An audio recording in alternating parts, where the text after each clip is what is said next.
Hello everyone, welcome back to a new blog. আশা করি সবাই তোমরা ভালো আছো, আমিও খুব ভালো আছি। এখন কিন্তু ড্রেস পরে নিয়েছি, ড্রেস পরে এখন রেডি হতে শুরু করে দিয়েছি। কোথায় যাচ্ছি সেটা একটু পরেই পুপু তোমাদেরকে বলবে। এখন আগে চটপট করে রেডি হয়নি, মুখে একটু টোনার দিয়ে দিলাম। চটপট করে কিভাবে আমি রেডি হই সেটা আজকে তোমাদের সাথে শেয়ার করে নিই। চলো, একটু ভেসলিন তো ঠোঁটে দিতেই হবে, নাহলে ঠোঁটটা বড্ড যেন শুকনো হয়ে যায়। আর এখানে একটা পন্সের আমি একটা ওই জেল কিনে এনেছিলাম, লাইট জেল। এত ভালো জিনিসটা যে কি বলবো। আর খুব মেখে আমার বেশ একটা হালকা হালকা ফিল হয়, স্কিনটা ভীষণ ভালো লাগে, আর সাথে সাথে শুকিয়ে যায়, চ্যাটচ্যাটে না ব্যাপারটা। তারপরে একটুখানি পাউডার মুখে থুপে নিয়েই এইবার একটুখানি যেটা আমার সব থেকে ফেভারিট জিনিস, কাজলটা সুন্দর করে না পড়লে যেন নিজেকে রুগী রুগী মনে হয়। তোমাদের কার কার এরকম লাগে আমাকে বলো তো কমেন্ট করে। আমার কিন্তু খুব লাগে, মনে হয় যে কি যেন একটা করিনি। কাজল তো ভালো লাগে বললামই, এর থেকেও ভালো লাগে আমার লিপস্টিক লাগাতে। লিপস্টিকটা আমি কিন্তু সব জায়গায় লাগিয়ে যাই, আর বিভিন্ন ধরনের লিপস্টিক লাগাতে আরও ভালো লাগে। যেহেতু কাজলটা অনেকটা লেপটে যায়, আমি যেহেতু মোটা করে পরি, ওই জন্য আমি কি করি, এই পাউডারটা নিয়ে না কাজলের পরে লাগিয়ে দিই একটুখানি, তাহলে সেটা আর নিচে নেবে আসে না। এরপর একটু হালকা করে একটা লিপস্টিক লাগিয়ে নিলাম। তোমাদের সেই ওই অ্যাডটার কথা মনে আছে? সেই পুজোর আগে সেই অ্যাডটা দিত, একটা ছোট্ট টিপ, হালকা লিপস্টিক আর তার সাথে মিনু শাড়ি। সেই ওই রকম ব্যাপারটা আজকে করেছি। একটা ছোট টিপ পরে নিয়েছি, কালো টিপটা আমার ভীষণ ফেভারিট। কালো টিপ ছাড়া আমার একদম ভাল লাগে না, কিন্তু অনেকেই আমাকে বকা দেয় যে কালো টিপ নাকি বিয়ের পর পরতে নেই। কিন্তু কি করব বলুন তো, মানে আমি তো একদমই এইসব মানি না, আর তাই জন্য পরেই ফেলি, যেটা ভালো লাগে সেটাই করে ফেলি, এই আর কি। তো বলতে বলতে রেডি হয়ে গেছি। এই যে এটা কিন্তু বাবাইয়ের একটা কুর্তা মতো ছিল, ওটাকেই আমি বেশ সেলাই টেলাই করে নিয়ে পরে নিয়েছি। এদিকে পুপুও রেডি হয়ে গেছে, এবার বেরাবো আস্তে আস্তে। হ্যাঁ দিচ্ছি। রেডি হয়ে গেছি, এখন কোথায় যাচ্ছি আমরা যাচ্ছি অরুণ খেতে, যেটা আগের ব্লগে দেখছিলাম মন খারাপ করে বাড়ি চলে এসেছিলাম। আজকে তো অরুণ আইসক্রিম খেতে আমি যাবই। আগের দিন ব্লগটা শেয়ারই করিনি, ও সেটা জানে না, কারণ অরুণ আইসক্রিম পাওয়া যায়নি, বন্ধ ছিল দোকান। আজকেও জানি না পাওয়া যাবে কিনা, ভীষণ বৃষ্টি হচ্ছে সকাল থেকে। তুই আর বলিস না, তোর কথা বিষাক্ত। একটুখানি থেমেছে, দেখি বেরানো যাক। রেডি হয়ে গেছি আমরা, মাও যাচ্ছে আমাদের সাথে আজকে। চল।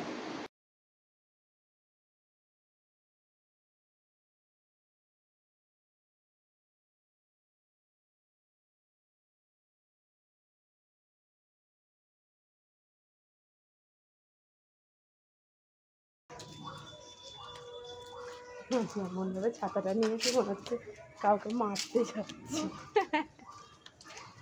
ছাতা দিয়ে মনে হয় ঠান্ডা করে দিবি। আমাকে বারবার বলছে চলো চলো চলো। বাবা আমার দরকার নেই, আগে ভালো করে চালাও নিজেই। পুরো পাল্টে দিয়েছে এখন এই গেটটা খুলে, আর ভালো করে দিয়েছে। আমি জানি, আমি নিয়েছিলাম। বোঝা যায় না। আমরা তো সেই দিনকে এসেই বলছি যে ওই লঞ্চে বসেছি, বলছি মাকে নিয়ে আসলে ভালো হতো। এখন আর মানে কোনো ভয়ের মতো কিছু নেই। দেখো ওইটাকে বলে লঞ্চ। ওই জেটিটা বন্ধ করে দিয়েছে এখন। ওইখানটা ভয় ছিল কি? কোথায় যাব করে ভাবলাম যে না চলো, পুপু অনেকদিন ধরে বলছে অরুণ আইসক্রিম খাওয়া হয় না, আমার নতুন বেরিয়েছে। আর এই জায়গাগুলো এতটা স্লিপ হয়ে রয়েছে না, ভয় লাগছে, ওই জন্য আস্তে আস্তে হাঁটছি। আর আমি ছাতাটা নিয়ে তো, আর এক হাতে ফোন, এদিকে পড়েছি হাওয়াই চটি, আর বৃষ্টি পড়ছিল ভালোই কিছুক্ষণ আগেই। তো এখন একটু থেমেছে বৃষ্টিটা, ভাগ্যিস, না হলে অসুবিধা হয়ে যেত। এক হাতে ছাতা, এক হাতে ফোন, এই করে দূরের জেটিটা দেখা যাচ্ছে। এখানে প্রায় চলেই এসছি, এখন লঞ্চটা শুধু বাঁধার অপেক্ষা। আজকে এমনি উদ্দেশ্য ছাড়াই এসেছি, কোনো কাজই নেই, আজকে এমনি ঘুরতে ঘুরতেই এলাম। ওই জন্য মাকে বললাম তুমিও চলো সাথে করে, তাহলে বেশ সবাই মিলে এলে একটু ভালো লাগে। লঞ্চটা অনেক ভিড় হয়েছিল কিন্তু, আর এখন লঞ্চগুলো এত সেফটি করে দিয়েছে। সেফটি ওই যে জ্যাকেটগুলো থাকে ওগুলোও রাখা রয়েছে পাশে, মানে কারোর কেউ পরেও নিতে পারে চাইলে। আমরা এখন এপারে চলে এসেছি, এখানটা এখন হেঁটে হেঁটে যাবো। গিয়ে তারপরে অরুণ আইসক্রিমের দোকানটা আছে। আর এখানে না ভর্তি তোমার ওই সব তারকেশ্বরে যাচ্ছে শ্রাবণ মাসে, ওই জন্য ভর্তি এই দোকানগুলো এইদিকে খুব দেয়। শেওড়াফুলি ঘাটের এইখানটা, শেওড়াফুলি ঘাট পার করেই উঠেই এই দোকানগুলো পরপর সাজানো। আর তার জন্য সবাই যেহেতু যাচ্ছে এখন তারকেশ্বরে, ওই জন্য এত কাদা কাদা হয়ে যাচ্ছে, যেহেতু জল নিয়ে যাচ্ছে না। আজকে অরুণ আইসক্রিমের দোকানটা খোলা পাওয়া গেছে অ্যাট লাস্ট। না একটা করে নাও আগে, ওই তো দুটো নাও তাহলেই হবে। একটা করে দেবে না, প্লেটে দুটো হয়তো। খুব জোরে আমাদের খিদে পেয়ে গেছিল, আইসক্রিম তো খাবো, ওই দোকানটা খোলা আছে শিওর হয়ে নিলাম। এখন এখানে দেখছি লিট্টি বসেছে, লিট্টিটা ভীষণ ভালো লাগে। বিশেষ করে এই বর্ষাকালের ওয়েদারে না লিট্টিটা গরম গরম দিচ্ছে তো একদম মানে হাত পুড়ে যাওয়ার মতো, এত গরম। আর তার সাথে চটপাটা একটা চাটনি দিয়েছে। এই যে এক জায়গাতেই নিয়েছি, নিয়ে খাচ্ছি, কারণ ওই যে বললাম আমার এক হাতে ছাতা এক হাতে ফোন, আবার যদি লিট্টির বাটি ধরতে হয় তাহলে তো খুব মুশকিল। এই যে ভীষণ ভালো ছিল লিট্টিটা খেতে। এবার পুপু হঠাৎ করে দেখতে পেয়েছে ওপরের দিকে অনেক কটা পায়রা বসে আছে লাইন দিয়ে। কোথায়? তবে বৃষ্টি পড়লেই শেওড়াফুলি ঘাটের এদিকটা আসতে না ভীষণ ভয় লাগে, এত পিছল হয়ে থাকে। যদি বাই চান্স একটা পা এদিক ওদিক হলো তো পুরো তুমি পড়ে যাবে, এমন অবস্থায়। আর মাঝখানে দিয়ে যে বাজারটা বসেছে না, অনেকটা বড় যেহেতু বাজারটা, আর বাজার থাকা মানে তো লোকের সমাগম বেশি হবে সেই জায়গায়। ওই জন্য মাকে একটু ধরে ধরে নিয়ে যাচ্ছিলাম, মানে মার জন্যও সেটা সেফ আর আমার জন্যও সেফ, ওই জন্য দুজনকে ধরে যাচ্ছি। এখানে এসেছি চা খেতে, দেখি কি চা দেয়। কি কল? এর আর কিছুদিন পর আর দেখতেই পাবি না। হ্যাঁ কি কল দেখে রাখ, এটা একদম মাটির নিচে থেকে জল ওঠে অনেক গভীরে, টিউবকল এটা, বুঝেছিস? তোরা যখন বড় হবি এটা দেখতে পাবি না।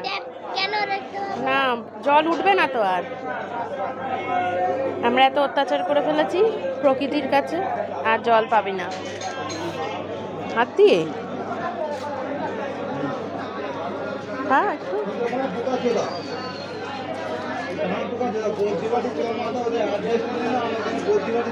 গরম কিন্তু সাবধান, ফু দিয়ে খা।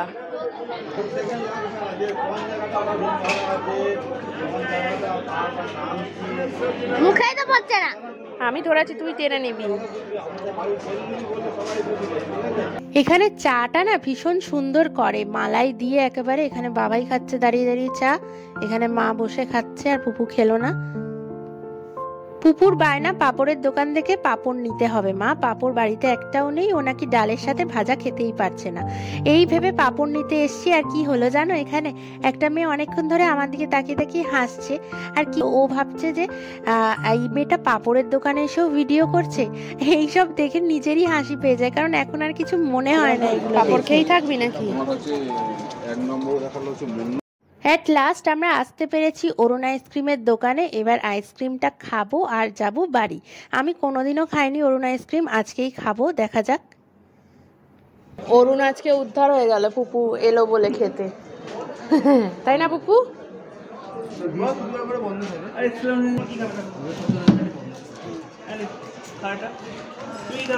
যা স্টিক খাবে না, কাপের মধ্যে খাবে। স্টিকই নাও, স্টিকের মধ্যে দিয়ে দেবো।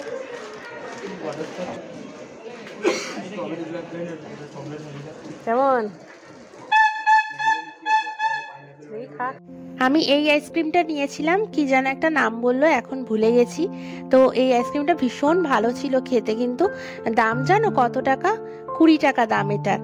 ভীষণ ভালো খেতে, মানে অন্য আইসক্রিমে আমি কোনোদিন এরকম খাইনি। অনেক রকমের আইসক্রিম খেয়েছি এতদিনে, কিন্তু এত ভালো টেস্ট, আর খুব কম মিষ্টি দিয়ে করা, ভীষণ ভালো খেতে। একটা থেকে আমার আর বাবার দুজনেরই হয়ে গেল, এতটা বড় ছিল আইসক্রিমটা। হ্যাঁ আমারটা দিক একটাই দেবে না, ঠিক আছে। এই ধারে যাবি না, এখানে এসে বিকেলবেলা দাঁড়াতে ভালো লাগে বলো মা? টয়লেট আছে তো? সব জায়গায় গিয়ে হিটু পায়। হ্যাঁ ও বাবা, এটা টয়লেট আছে। আইসক্রিমের পরেই খেতে ইচ্ছা করলো মুড়ি মাখা, কিন্তু মুড়ি মাখাটা এত জঘন্য ছিল যে মুখটা একেবারে বাজে হয়ে গেল। কে কে আমার মতো এরকম করেছো যে একটা লঞ্চ আমার সামনে সুন্দরভাবে দাঁড়িয়ে ছিল, আমি উঠলাম না, ফাঁকা ছিল লঞ্চটা, তারপরের লঞ্চের অপেক্ষা করলাম মুড়ি মাখা খাবো বলে শুধু। কে কে এরকমটা করেছো আমার মতো বলো। আর এখানে কি সুন্দর করে ওয়েলকাম বলে লিখেছে না জিনিসটা। এসে আবার রাখি কিনতে যাচ্ছি এখন, কারণ কালকে তো রাখি পূর্ণিমা, দুদিন পড়েছে মনে হয়। দেখি ফুলের রাখি তো পরাই প্রত্যেকবার, এবারে দেখি পাই কি না ফুলের রাখি, তাই জন্য এখন যাচ্ছি। এসে আর ঘরে ঢুকিনি, পুপু একটু জল টল খেলো, খেয়ে এখন বেরাচ্ছি আবার। এখন স্কুটিটা বের করেছে। কি করছে বাবাই? প্রথমে গেছিলাম বাজারে, বাজারে ভালো রাখি ছিল কিন্তু দাম বলছিল হচ্ছে 50 টাকা। তো আগের বার আমি 35 টাকা দিয়ে স্টেশন থেকেই কিনেছি, তাই বাবাইকে বললাম যে চলো তো স্টেশনের দিকে যাওয়া যাক। এখানে দেখো রাখির মেলা, একেবারে ফুলের রাখি সাথে সাথে বানাচ্ছে আর দিচ্ছে, এত ভালো, এত রাখির মধ্যে মানে চয়েস করে যেটা খুশি নাও এরকম ব্যাপার। আর ওখানে 4-5টা ছিল, ওখানে 50 বলছিল, বললাম না চিড়িয়া মানে কম হবে। এখন আবার টুপটাপ করে বৃষ্টি পড়া শুরু হয়ে গেছে। আর আমরা এখানে শম্ভুনাথটা দেখেছো কত সুন্দর সাজানো। বাবাই তো এখানে নামবেই প্রণাম করতে, যতই লেট হোক যতই বৃষ্টি পড়ুক ও কিন্তু এদিক দিয়ে গেলে নামবেই। এরপরে একটুখানি ভেবেছি দিদির বাড়ি যাব, তো দিদির বাড়ি এসেই গেছি। কারণটা তোমাদের বলে দিই কেন হাসছি আমরা এত। দিদির বাড়িতে এসেছি এই কারণেই, কেক দিয়েছিলাম একটা টিফিন বক্সে করে, সেই টিফিন বক্সটা ছিল বাবাইয়ের অফিসের, ও সেই খুঁজে খুঁজে পায় না। আর আমিও এতদিন ধরে বলছি না, এখানে এসে বলছিলাম দিদিকে যে জানো তো এরকম এরকম হয়েছে। আর এখানে মম ফোন করলো, ফোন করে বললো আমার কটা রাখি নিয়ে নে, তাই ওর জন্য রাখি নিতে এসছি। রাখিটা নিয়েই চলে যাব বাড়ি। আজকের মতো ভিডিওটা এখানেই শেষ করছি। কিছু যদি ভালো লেগে থাকে লাইক কমেন্ট শেয়ার অবশ্যই করে দিও, সবাইকে সাবস্ক্রাইব করতে ভুলো না। টাটা। সাবধানে রাখিস, নষ্ট হয়ে যাবে।